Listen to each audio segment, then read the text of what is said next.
Friends, welcome back to Thulasi's kitchen blog. இன்றைக்கி நம்ம ஒரு லன்ச் மெனு தான் பார்க்க போகிறோம். கீ ரைஸ். இதுக்கு சைட் டிஷ் பீர்க்கங்காய் கிரேவி. நான் இந்த கீ ரைஸ் பாய் வீட்டு ஸ்டைலில் செஞ்சுருக்கேன். நார்மலாக கீ ரைஸ் இதுக்கு காம்பினேஷன் நான்வெஜ்ஜு தான் நம்ம வச்சு சாப்பிட்ருப்போம். சிக்கன் இல்லை மட்டன் கிரேவி வச்சு சாப்பிட்ருப்போம். நான் கொஞ்சம் டிஃப்ரெண்ட்டாக பீர்க்கங்காய் கிரேவி வச்சு செஞ்சுருக்கேன். உண்மையிலேயே ரொம்ப சூப்பராக வந்திருக்கு. ரெண்டுத்துக்குமே செம்ம காம்பினேஷனாக இருந்திருக்கு. இந்த பீர்க்கங்காய் கிரேவி சப்பாத்திக்கும் சைட் டிஷ்ஷாக செய்யலாம். வாங்க இப்போ வீடியோக்குள்ளே போகலாம். கீ ரைஸ் செய்கிறதுக்கு ஒரு பேனில் 2 ஸ்பூன் அளவுக்கு நான் நெய் சேர்த்துருக்கேன். நெய் நல்லா ஹீட் ஆனதும் ஒரு பிரிஞ்சி இலை, ஒரு துண்டு பட்டை, ஒரு 2 ஏலக்காய், 3 லவங்கம், இது எல்லாம் சேர்த்து ஒரு வாட்டி நல்லா வதக்கி விட்டுடணும். நான் 2 பெரிய சைஸ் வெங்காயம் இது மாதிரி மெலிசாக கட் பண்ணி வச்சுருக்கேன். வெங்காயம் நல்லா வதங்கணுன்னு அவசியம் இல்லை. லைட்டாக பிங்கிஷாக ஆனால் மட்டும் போதும். இது கூடவே நான் ஒரு 5 பச்சை மிளகாய் சேர்த்துக்கிறேன். இதையும் சேர்த்து நல்லா வதக்கி விட்டுக்கலாம். இப்போ வெங்காயம் ஓரளவுக்கு வதங்கினதும் ஒரு ஸ்பூன் இஞ்சி பூண்டு பேஸ்ட்டு சேர்த்துக்கிறேன். இஞ்சி பூண்டு பேஸ்ட்டோடைய பச்சை ஸ்மெல் போட வரைக்கும் ஓரளவுக்கு நல்லா வதக்கணும். நான் ஒரு பெரிய சைஸ் தக்காளி 1 எடுத்திருக்கேன். அதையும் இது மாதிரி மெலிசாக கட் பண்ணி வச்சுருக்கேன். அதையும் சேர்த்து நல்லா வதக்கி விட்டுக்கலாம். நான் இது கூடவே இந்த கீ ரைஸ்க்கு தேவையான அளவு உப்பு சேர்த்துக்கிறேன். அதையும் சேர்த்து நல்லா ஒரு வாட்டி மிக்ஸ் பண்ணி விட்டுக்கலாம்.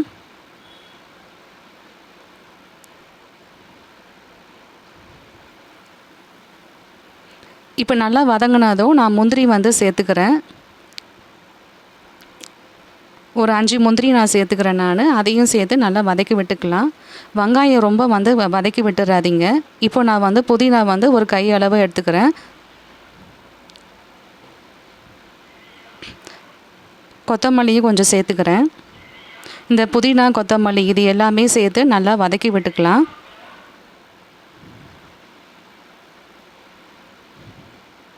இப்போ நல்லா வதங்கினதும் நான் 2 அழகு அரிசி சேர்த்துக்கிறேன். 2 அழகு 3 டம்ளர் அளவுக்கு தண்ணி சேர்த்துக்கணும். நான் 1 டம்ளர் தேங்காய் பால் சேர்த்துக்கிறேன். 2 டம்ளர் நான் தண்ணி சேர்த்துக்கிறேன். மொத்தம் 3 டம்ளர். நான் பாஸ்மதி ரைஸு சேர்த்ததுனால 1க்கு 1.5 அளவுக்கு நான் சேர்த்துக்கிறேன். நீங்கள் நார்மல் சாப்பாடு அரிசியாக இருந்துச்சுன்னா 1க்கு 2 டம்ளர் அளவுக்கு நீங்கள் தண்ணி சேர்த்துக்கலாம். இது எல்லாம் சேர்த்து ஒரு வாட்டி நல்லா மிக்ஸ் பண்ணி விட்டுக்கலாம். நல்லா கொதிக்கணும். நல்லா கொதி வந்த உடனே நான் ஊற வச்ச பாஸ்மதி ரைஸ் சேர்த்துக்கிறேன். தண்ணி நல்லா வடிகட்டிட்டு சேர்த்துக்கோங்க.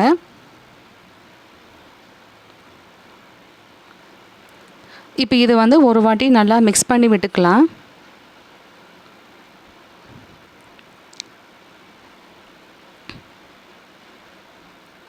நான் மூடி போட்டு விசில் வச்சிடுறேன். நீங்கள் தம் போடுறதுனால தம் போட்டுக்கோங்க. 2 விசில் வரட்டும். 2 விசில் வந்துடுச்சிங்க. ப்ரெஷரும் அடங்கிடுச்சு. அவ்வளோதாங்க. பாய் வீட்டு ஸ்டைல் கீ ரைஸ் ரெடி ஆகிடுச்சு.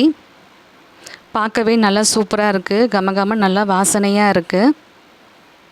நல்லா சாப்பாடும் பாருங்கள் உதிரி உதிரியாக வந்திருக்கு.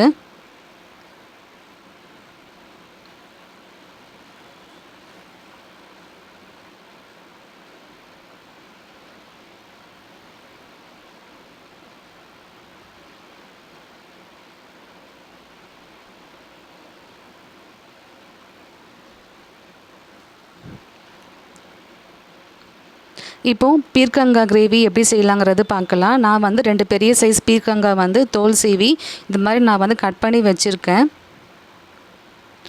ஒரு பேனில் 2 ஸ்பூன் அளவுக்கு எண்ணெய் சேர்த்துக்கிறேன். எண்ணெய் நல்லா ஹீட் ஆனதும் ஒரு பிரிஞ்சி இலை, 1 ஸ்பூன் அளவுக்கு கடுகு,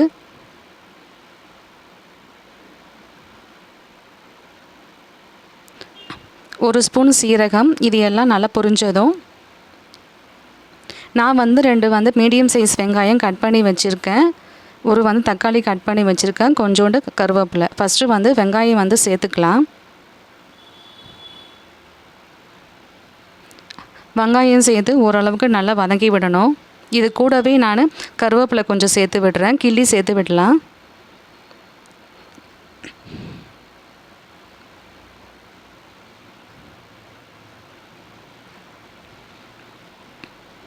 இது கூடவே நான் ஒரே ஒரு பச்சை மிளகாய் நான் கீரி சேர்த்துக்கிறேன். இதையும் சேர்த்து நல்லா வதங்கினதும் 1 ஸ்பூன் அளவுக்கு இஞ்சி பூண்டு பேஸ்ட்டு சேர்த்து இஞ்சி பூண்டு பேஸ்ட்டோடைய பச்சை ஸ்மெல் போகிற வரைக்கும் நல்லா வதக்கி விடலாம்.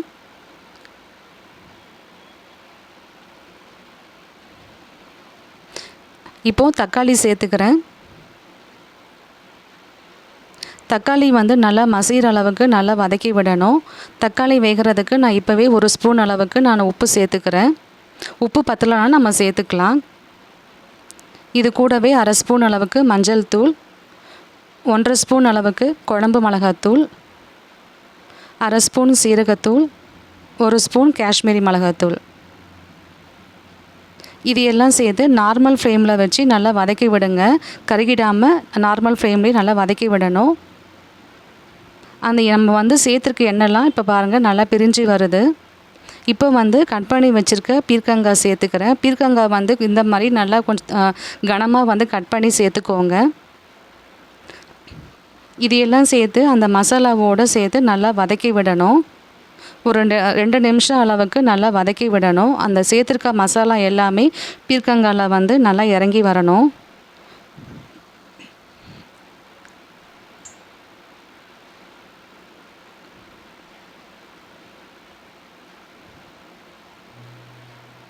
இது வந்து ஒரு 5 நிமிஷம் அப்படியே வேகட்டும். நார்மல் ஃப்ளேம்லேயே வைங்க. நான் வந்து தயிர் 3/4 கப் அளவு எடுத்துருக்கேன். நல்லா அடித்து எடுத்துக்கலாம். லம்ஸ் எதுவுமே இல்லாமல் நல்லா அடித்து எடுத்துக்கணும். நீங்கள் விருப்பப்பட்டால் மிக்சிலேயே ஒரு ஓட்டு ஓட்டிடலாம். இப்போ வந்து இது வந்து கிரேவியோடு சேர்த்து நல்லா மிக்ஸ் பண்ணி விட்டுக்கலாம். தண்ணி கொஞ்சம் சேர்த்து நல்லா அலசி வந்து எடுத்துக்கிறேன். தண்ணி அதிகமாக சேர்த்துக்காதீங்க. இது எல்லாம் சேர்த்து நல்லா மிக்ஸ் பண்ணி விட்டுக்கலாம். ஆல்ரெடி வந்து நம்ம வெறுமனே வந்து அந்த மசாலா கூடயே பீர்க்கங்காய் ஓரளவுக்கு நல்லா வெந்து வந்திருக்கு.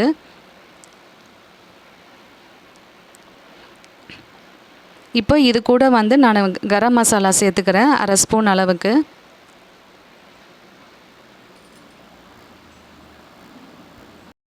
ஒரு வாட்டி நல்லா மிக்ஸ் பண்ணி விட்டுட்டு தட்டு போட்டு மூடி வச்சிடலாம். ஒரு 5 நிமிஷம் அப்படி நல்லா வேகட்டும்.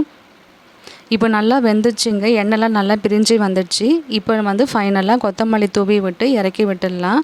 பீர்க்கங்காய் கிரேவி சூப்பராக ரெடி ஆகிடுச்சு. சப்பாத்திக்கும் சாப்பாடுக்கும் சூப்பராக இருக்கும். கீ ரைஸ்க்கும் சூப்பராக இருக்கும். கண்டிப்பாக வந்து ட்ரை பண்ணி பாருங்கள். அவ்வளோதாங்க, இன்றைக்கி லன்ச்சு வந்து சூப்பராக ரெடி பண்ணியாச்சு. பாய் வீட்டு ஸ்டைலில் கீ ரைஸும் அதுக்கு சூப்பரான காம்பினேஷன் பீர்க்கங்காய் கிரேவியும் சூப்பராக ரெடி ஆகிடுச்சு. நம்ம ஒரே மாதிரியாக ட்ரை பண்ணாமல் இது மாதிரி டிஃப்ரெண்ட்டாக ஒரு வாட்டி ட்ரை பண்ணி பாருங்கள்.